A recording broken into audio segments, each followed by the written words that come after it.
নিজের ৫৮তম বিবাহবার্ষিকীতে জুলাই অভ্যুত্থানের সময় মানবতা বিরোধী অপরাধের ঘটনায় সর্বোচ্চ শাস্তি মৃত্যুদণ্ড পেয়েছেন ক্ষমতাচ্যুত প্রধানমন্ত্রী শেখ হাসিনা। আন্তর্জাতিক অপরাধ ট্রাইব্যুনাল ১-এর চেয়ারম্যান বিচারপতি মোহাম্মদ গোলাম মুর্তজা মজুমদারের নেতৃত্বে ৩ সদস্যের বেঞ্চ আজ সোমবার এই রায় ঘোষণা করেন। শেখ হাসিনাকে একটা কাউন্টে সুপিরিয়র কমান্ড রেসপন্সিবিলিটিতে যাবজ্জীবন জেল আনটিল ন্যাচারাল ডেথ দিয়েছেন, আর ডাইরেক্টলি যেটা নির্দেশনা দিয়েছেন সেখানে তাকে ডেথ পেনাল্টি দিয়েছেন। ১৯৬৭ সালে এই দিনের ১৭ই নভেম্বর শেখ হাসিনা পরমাণু বিজ্ঞানী ডক্টর এম.এ. অজেদ আলী মিয়ার সঙ্গে বিবাহ বন্ধনে আবদ্ধ হয়েছিলেন। ঢাকা বিশ্ববিদ্যালয়ে স্নাতকে পড়ার সময় তার বিয়ে হয়। আজ সোমবার সাবেক স্বরাষ্ট্রমন্ত্রী আসাদুজ্জামান খান কামালকেও একই মামলায় সর্বোচ্চ শাস্তি মৃত্যুদণ্ড দিয়েছেন tribunal.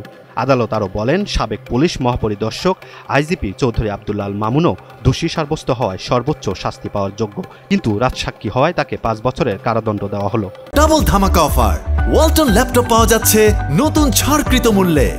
He also admitted and he was involved in all the occurrences throughout the 36 days of movement and awarding a sentence with leniency. That is, the offences involve capital punishment. এদিকে শেখ হাসিনার বিরুদ্ধে 3টি অভিযোগের মধ্যে 2টিতে মৃত্যুদণ্ড এবং 1টিতে আমৃত্যু কারাদণ্ড দিয়েছে আদালত। এছাড়া সাবেক স্বরাষ্ট্রমন্ত্রী আসাদুজ্জামান খান কামালকে 3টি অভিযোগে মৃত্যুদণ্ড দেওয়া হয়েছে। Asaduজ্জামান Khan Kamal is held liable for the commission of crime against humanity by his abatement and failure to take necessary action at Ashulia. So for all these 4 counts, we have decided to award a single sentence of death.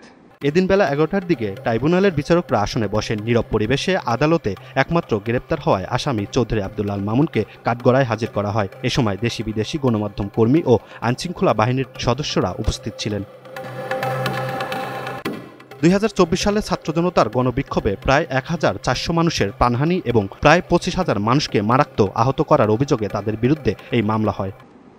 We have decided to inflict her with only one sentence, that is sentence of death. Imran Hussain, NTV online. Accused Sheikh Hasina